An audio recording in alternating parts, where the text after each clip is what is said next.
गणपती बाप्पांचं आगमन झालेलं आहे आणि त्यांच्यासाठी जर फक्त 5 मिनिटात मोदक बनवायचे असतील तर ही रेसिपी नक्की ट्राय करा। अर्ध्या कपाला थोडंसं कमी दूध आणि दुधावरची साय घ्यायची। दूध गरम झाल्यानंतर त्यामध्ये 2 चमचे साजूक तूप टाकायचं।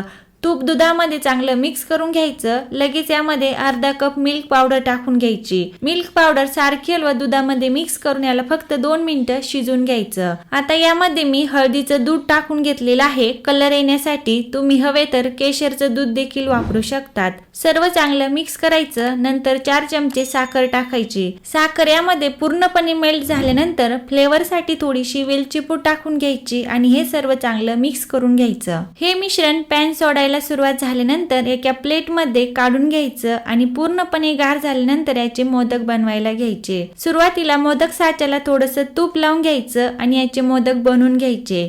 तर तुम्ही पाहू शकतात अगदी मार्केट सारखा मावा मोदक आपण घरच्या घरी अगदी झटपट बनवलेला आहे। मी यावरती सजावटीसाठी थोडासा सिल्वर वर्क लावलेला आहे। तुमच्याकडे जर नसेल तर तुम्ही ड्रायफ्रुट्स देखील लावू शकतात। अगदी परफेक्ट मार्केट सारखा मावा मोदक बनवून तयार आहे। बाप्पांना नैवेद्य दाखवायचा आणि याचा आस्वाद घ्यायचा।